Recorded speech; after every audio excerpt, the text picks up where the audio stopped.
Hello and welcome back to Horoscope TV. It is Sunday, January 25th, 2026. We are standing on the precipice of the week ahead, covering January 26th through February 1st. And I have to say, looking at the data for this week, I feel like I need a seatbelt.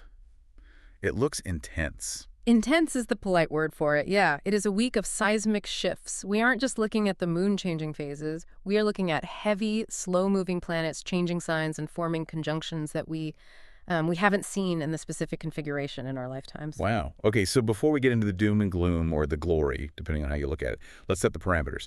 Our mission today is to analyze the astrological data specifically for the sign of Gemini. So if you are a Gemini, rising sun or moon, or if you just want to understand the Gemini experience, this is the analysis you need. Correct. And we have a massive amount of ground to cover. I mean, it's a big one. Let's start with the headline then. The overall theme for Gemini this week is mind expansion. Now, I'll be honest, when I hear mind expansion, I usually think of, psychedelics or a really difficult philosophy lecture. It sounds exhausting. Is this a positive expansion, or is the universe just stretching Gemini until they snap? That is the right question to ask. I'm glad you put it that way. Expansion is not always comfortable. In physics, right, expansion requires heat and pressure. The data for this week suggests that Gemini is going to experience a breaking of boundaries. We have Neptune entering Aries, a massive Mars-Pluto conjunction, and a full moon in Leo to cap it all off. This isn't a gentle opening of the mind. This is a propulsive, almost aggressive push into new territory. So it's less like a gentle sunrise and more like a rocket launch. Precisely. That's a perfect analogy. The key word here is restlessness, but I want to be very specific about that word. Usually when we say a Gemini is restless, we mean they are bored, they are fidgeting. This is different. This is existential restlessness. It's a biological imperative to move, to learn, and to change the scenery. My goal today is to help you understand the mechanics of that urge so you don't just act out impulsively, but actually use the energy for what it's designed for. Okay, let's drill down into the mechanics. Let's get into section 1, the general forecast. It says your mind is expanding and your horizons are broadening this week. That's the what. Give me the why. What is the trigger? The immediate trigger, the thing that flips the switch on Monday and Tuesday, is the moon itself. On January 27th, the moon enters Gemini. Okay, stop there. We hear this all the time. The moon is in your sign. Does that actually mean anything tangible, or is it just a horoscope trope? Like, does a Gemini wake up on Tuesday and actually feel different because of a rock orbiting the Earth? They absolutely do, and here's why. The moon governs our emotional landscape, our instinctual reactions, our bodily comfort. When the moon is in your opposing sign, for example, you feel emotionally alien-like. You're wearing a shirt that's 2 sizes too small. But when the moon enters your own sign, Gemini, in this case, it's a homecoming. It aligns your internal emotional state with your external expression. So the friction disappears. Exactly. The friction vanishes. You feel more you. Your instincts sharpen. You stop second-guessing your gut reactions. So amidst all this chaotic planetary shifting we're about to discuss, that moon in Gemini on Tuesday is the anchor. It's the moment where you, as a Gemini, will feel a surge of vitality and a sense of, okay, I can handle this. That's the internal state. But the external world is where things are getting weird. The data highlights a major event, Neptune entering Aries on January 26th. Now, Neptune is the planet of illusions, dreams, spirituality. Aries is, what's war, fire, action. That seems like oil and water. It is a volatile mix, and this is a generational shift. We have to understand the scale here. Neptune takes about 165 years to circle the zodiac. It spends roughly 14 years in a sign. So moving from Pisces, where it's been comfortable, watery, and dreamy, into Aries, which is aggressive and individualistic, is a massive shock to the system for everyone. And for Gemini, where does this land? What part of life does this affect? For Gemini, Aries is the 11th house. This is the sector of social circles, networks, and hopes for the future. The forecast says this stirs up your social circle and brings new spiritual friends into your life. Spiritual friends. I have to play devil's advocate here. Does this mean Geminis are going to join a cult this week?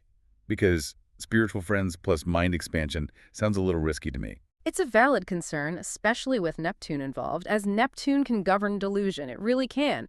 But think about the Aries influence. Aries is the pioneer. It's the warrior. It's the activist. So these spiritual friends aren't necessarily people sitting around chanting. These are people who view spirituality as a form of action. They're leaders, people who are aggressively pursuing a new truth. So dynamic spirituality. Yeah. Not passive. Exactly. This transit suggests that the people entering your life right now are going to challenge your worldview. They aren't just bringing new hobbies, they are bringing new paradigms. And because it's the 11th house, these people represent the future. They are showing you, the Gemini, who you could become. Okay, so the social circle is getting an upgrade, a rather intense one. Mhm. Let's talk about the 800-pound gorilla in the chart, the aspect that I think defines this entire week. Mars conjunct Pluto in Aquarius on January 27th. This is the headline event. If you take nothing else away from this analysis, understand this conjunction. It's that important. Break it down for us. Mars and Pluto, what are we dealing with here? Mars is the gas pedal. It represents our drive, our libido, our aggression, our ability to take action. It is the biological imperative to do. Pluto, on the other hand, is the nuclear reactor. It represents transformation, power, death, and rebirth. It's the subconscious force that destroys what is no longer necessary. So you put the gas pedal and the nuclear reactor together. And you place them in Aquarius. For Gemini, Aquarius rules the 9th house. And the 9th house is? The 9th house is the sector of the higher mind. Philosophy, foreign travel, higher education, publishing. It is the house of looking at the horizon and asking, what else is out there? So combine all that. Mars, which is action, plus Pluto, intensity, in the 9th house of expansion. It creates a crisis of meaning. The source data says you will feel a burning desire to explore a new subject or plan a big trip. But burning desire is an understatement. This is an obsessive compulsion. A Gemini might wake up on Tuesday and feel physically ill if they have to go to their normal job and do their normal routine. They will feel a desperate, almost primal need to escape, to learn, to consume something vast. This goes back to the restlessness we talked about. It's not, I'm bored. It's, my current reality is too small for my brain. Correct. It is a psychological pressure cooker. And we need to be clear about this. If you don't channel this energy, it can become destructive. You might pick a fight, that's Mars, just to feel something powerful, that's Pluto.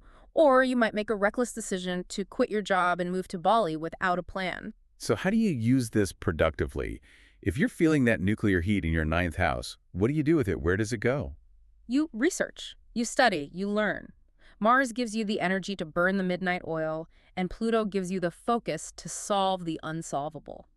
This is the week to master a complex subject. If you've ever wanted to learn astrophysics or a new language or the history of the Roman Empire, do it now.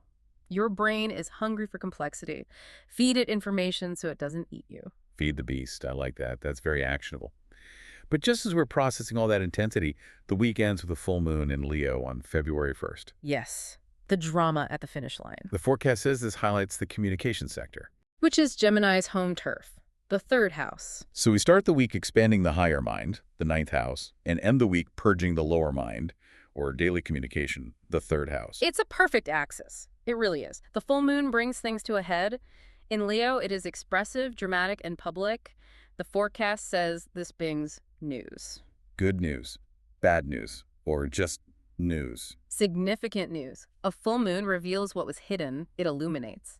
So you spend the week expanding your horizons, researching, obsessing over new ideas with Mars and Pluto, and then on Sunday, you receive a piece of information that clarifies everything. It's a narrative arc. The input comes early in the week. The output happens on Sunday. It sounds like a week where you really can't stay stagnant, even if you wanted to. Stagnation is impossible under the sky. It's just not an option. Let's pivot to section 2, love and romance. Because you would think with all this intellectual expansion and nuclear reactors, romance might take a back seat. But the data says the headline is adventure and excitement. It fits perfectly. When you have Mars and Pluto in the house of adventure, you crave a partner who can be your co-pilot, not just a passenger. The source data says romance feels adventurous and exciting, and the catalyst is Mercury joining Venus in Aquarius on January 29th. Now, Mercury is Gemini's ruling planet, so this is personal. Right. Mercury is the mind, the voice. Venus is love and attraction. When they come together in Aquarius, which connects back to that 9th house energy of expansion, it changes the rules of attraction completely. How so? The forecast says you will find it easy to connect with others through stimulating conversation. That is the key. Sapiosexuality, being attracted to intelligence, is the baseline for Gemini this week. It is the only thing that matters. You could see the most physically attractive person in the world, but if they bore you, you will literally be repulsed. They'll be invisible to you. It's the brain crush. Completely. And with the Aquarius influence, emotional displays are out. Heavy emotional processing, clinginess, tears that will repel a Gemini this week. They want detachment, wit, and banter. They want a debate partner, not a therapist. So for couples, the advice is plan a trip, or learn something new together. This is a crucial advice. If you are in a relationship with a Gemini or you are a Gemini, do not do dinner and a movie. It's too passive. You need shared novelty. The Mars-Pluto conjunction demands movement and discovery. If you can't travel, go to a lecture, take a cooking class, do an escape room. You need to simulate the feeling of solving a problem together. It's about facing outward together, looking at the same horizon, rather than just staring into each other's eyes. Exactly. Shared discovery releases dopamine. And for Gemini this week, dopamine is love. It's the currency of affection. Now, for the singles, the forecast mentions a potential to meet someone from a different background or culture. This ties directly back to the ninth house, the house of foreigners and long distance. Okay. Because your chart is lit up in this sector, you are magnetically attracted to the other, to someone who is not like you. The fascination factor. Yes. You aren't looking for someone who grew up next door. You want someone who grew up in a different world, someone whose life experience challenges your own. It goes back to that mind expansion theme. You want a partner who expands your world just by existing. And we mentioned earlier that the moon is in Gemini midweek. The data says this makes you extra charming. Tuesday and Wednesday. When the moon is in your sign, your emotional barriers drop. You appear more authentic, and authenticity is charismatic. So if you are planning a date, do it midweek. You'll have the wit of Mercury and the emotional accessibility of the moon. It's a perfect combination. What? We have to talk about the warning label. February 1st. The At full the moon. danger zone, yes. The data warns, just be careful with your words, as emotions will be running high. We need to take this seriously. Remember, the full moon is in Leo, in your communication sector. Leo is fire, it's pride, it's performance. Gemini is quick-witted. When you mix high emotional volatility with the desire to perform or win a conversation, You get a roast battle that goes way too far. you get a slip of the tongue that creates permanent damage. You might make a joke that lands as a deep insult. Or, because the full moon illuminates secrets, you might blurt out something true that you promised to keep quiet. Like, I never liked your mother anyway. Exactly that. And because it's a full moon, you can't take it back. It's out there. The light is shining on it. So the advice for Sunday is pause. If you feel that heat rising in your throat, count to 10. Do not let the Leo drama burn down your relationship. So be smart on Wednesday, be quiet on Sunday. That is a very good rule of thumb for this week. All right, let's move to section 3, work and career. The theme is thinking big. The scope is massive. There's no room for small thinking here. The source says, this is a week to think big regarding your professional future. And it points back to Neptune moving on January 26th, saying networks and connections will play a larger role in your success. This brings us back to that shift of Neptune into the 11th house, the house of networks. The old way of getting ahead following the rigid corporate ladder is dissolving. Neptune dissolves boundaries. This week, success comes from soft power. Soft power, what do you mean by that? It's not about your title. It's not about your resume, even. It's about who you vibe with. It's about the spiritual friends we mentioned earlier. Your next big career break might come from a conversation at a yoga studio, not a boardroom. It's about connecting on a vision level, a soul level. So schmoozing is actually strategic work this week. Relationship building is the work. Yes, the most important work you can do. But then we have that aggressive Mars-Pluto energy again on the 27th. The forecast says it gives you the energy to push through legal matters or publishing projects. This is a fascinating specific, and it's not random why publishing and legal matters, because those are governed by the 9th house, where Mars and Pluto are sitting. So if you have a manuscript in the drawer, Yeah. or a course you've been meaning to launch, This is the week to send it out, to launch it. Mars is the initiator. Pluto is the transformer. It is the energy of birth. Pushing something from the private sphere into the public sphere. It's a powerful moment for that. But here's where I get confused. The forecast also mentions a first quarter moon in Taurus happening in the hidden sector. Ah, yes. The 12th house. The data says, work quietly on the details behind the scenes. So, hold on. On one hand, I'm supposed to launch, publish, go big with Mars and Pluto. On the other hand, the moon is telling me to hide in the basement and work on spreadsheets. How do you reconcile those two instructions? They seem completely opposite. This is the central tension of the week, and it requires a sophisticated strategy. It's not either, it's both hand. You have to understand the geometry. You have the 9th house, which is like the stage or broadcasting, completely lit up. You have the moon in the 12th house, which is the backstage, the unconscious. It's the stage and the wings. Exactly. Think of it like an Apple product launch. On stage, that's Mars, Pluto, the ninth house. Steve Jobs is showing the phone. He is loud, he is visible, he is publishing. But backstage, that's the moon in Taurus in the 12th house, there are engineers frantically fixing code and making sure the logistics are perfect. So the advice is, be Steve Jobs in public, but don't stop being the engineer in private. Precisely. Do not reveal everything. Launch the product, but keep the 5-year business plan secret. Make the big announcement, but spend your evenings quietly refining the details that no one sees.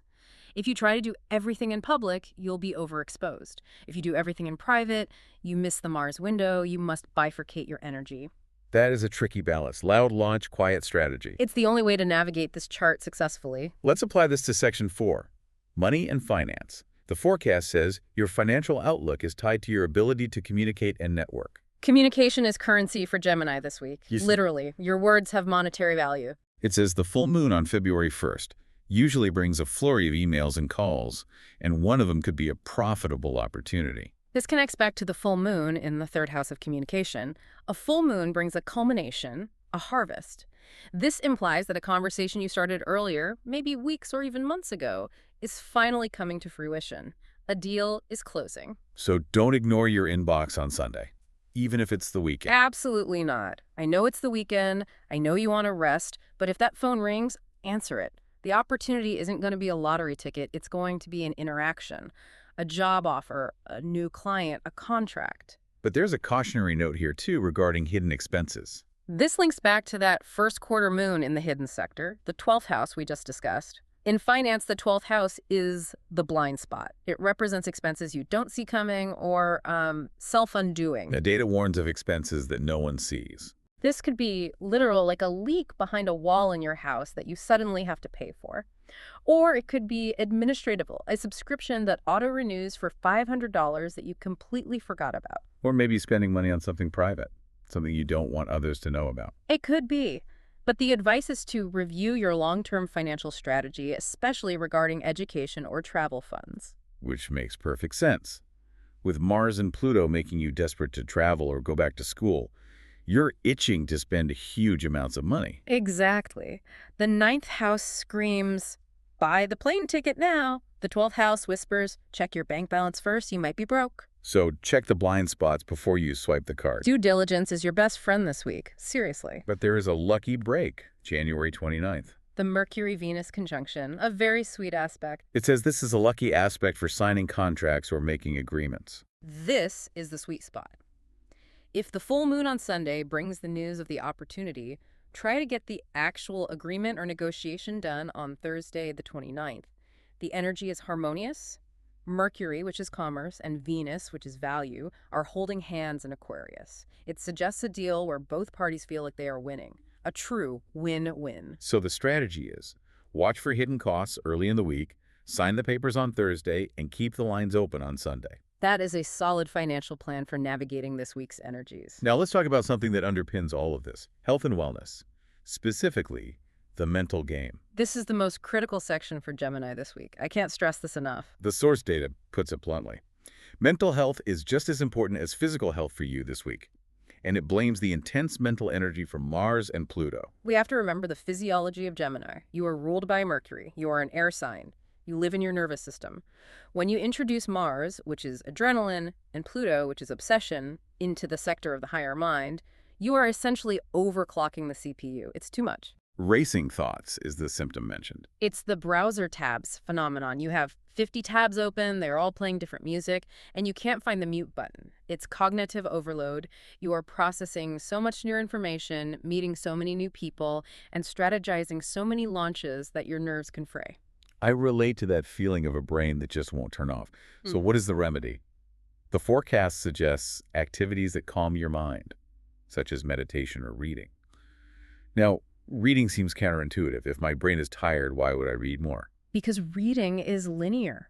The racing thoughts of Mars and Pluto are scattered. They are omnidirectional. They jump from topic to topic. Reading forces your brain to follow one single line of thought. one word after another. It focuses the laser. It channels that chaotic mental energy into a single stream rather than a flood. That makes so much sense. It's about focus, not just zoning out. Correct. It's about giving the mind a single productive task. What about physical movement? The moon in Gemini on Jan 27th and 28th gives a burst of vitality, but the advice is don't overdo it. This is the trap. You might feel wired. You might feel like you can run a marathon, but that isn't true vitality. That is cortisol and adrenaline. It's nervous energy. If you push too hard, if you do high-intensity interval training or heavy lifting, you might crash your adrenals because your system is already running hot from the planetary transit. And then the full moon on Feb 1 brings restlessness. The prescription here is specific.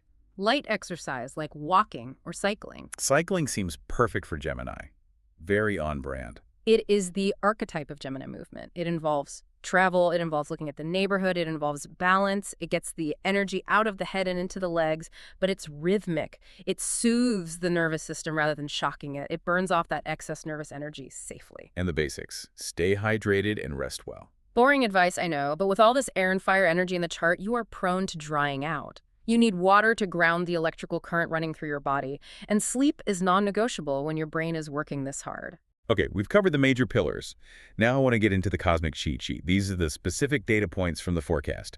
First up, color of the week. Yellow. The classic Gemini color. I feel like I'm going to want to wear some yellow this week. It is, but let's look at the psychology of it. Yellow is the color of the solar plexus, the center of will and identity.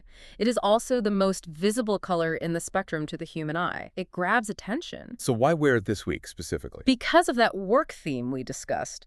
If you are launching a project, if you are networking, if you are engaging in mind expansion, you need to be visible. Yellow stimulates the mental faculties and signals optimism. It aligns your frequency with Mercury. It says, look at me, listen to my ideas. So put on the yellow scarf. Got it. Lucky numbers. Yeah, 5, 14, 23, 32, 41, and 50. I'm looking at these. Wait a minute. 1 plus 4 is 5. 2 plus 3 is 5. 3 plus 2 is 5. They all reduce to 5. The universe is not being subtle. Not at all. 5 is the number of Mercury. In numerology, 5 represents change, instability, freedom, and the 5 senses. It is the number of the explorer. Which tracks perfectly with the Mars-Pluto explorer energy we've been talking about. Exactly. When you see the number 5 this week, take it as a confirmation.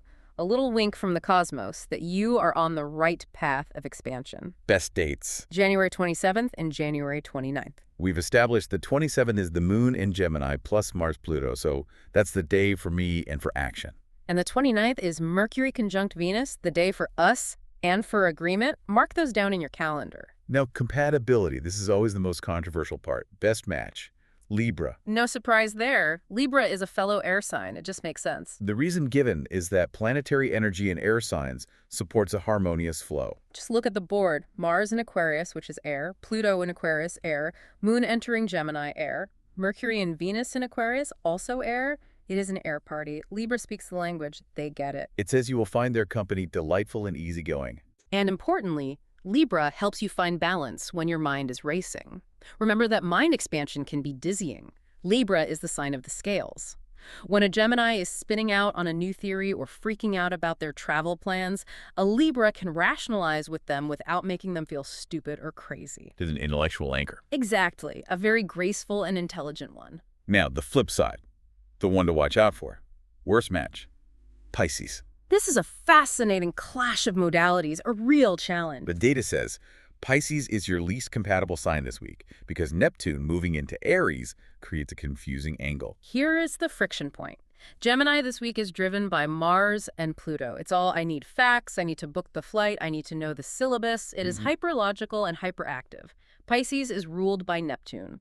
Pisces lives in the intuition, the vibe, the maybe, the dream. Forecast says you might feel they're being too vague while they find you too critical. Imagine you are trying to execute that loud launch, quiet strategy we talked about. You need concrete deadlines, you need facts. The Pisces in your life is telling you to trust the universe and wait for the feeling to be right. That sounds like it would drive a Gemini absolutely insane this week. It will lead to conflict. The Pisces will feel attacked and misunderstood by the Gemini's directness, and the Gemini will feel sabotaged and frustrated by Pisces' lack of clarity. So maybe don't hire a Pisces to be your project manager this specific week. Or just adjust your expectations. Don't go to them for logistics or hard facts. Go to them for the spiritual friendship part, but keep the business separate. So to summarize, this is not a normal week. Not by a long shot. We are talking about expanding horizons, generational shifts with Neptune, nuclear energy with Mars and Pluto, and a dramatic full moon finish. It is a pivot point. The decisions made this week, specifically regarding education, travel, and publishing, will have long-term consequences because of the Pluto involvement. This isn't just a flash in the pan. Before we sign off, I want to leave our listeners with a thought. We've spent this whole time breaking down the mechanics of this week. We talked about the dominance of air, energy logic, facts, communication, Mercury, Aquarius. It's all very heady. Yes, very cerebral. But then we have this curveball. Neptune, the planet of the soul, and the irrational entering Aries and bringing these spiritual friends. It creates a paradox, doesn't it? Exactly. So here is the question for you, the listener, to chew on this week.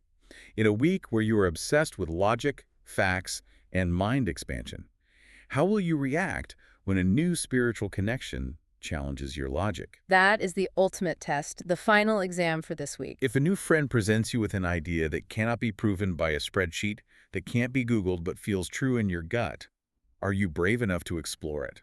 Because the mind expansion you are looking for might not be in a book. It might be in that intuitive leap that defies your own logic. And that is often the hardest journey for a Gemini to take. From the head to the intuition. Thank you so much for analyzing the stars with us today. This has been a massive update on Horoscope TV. Thank you. It's a pleasure. If you found this analysis helpful, please subscribe so you can get notified when the next forecast is available. Navigate the energy wisely, and we will see you next week.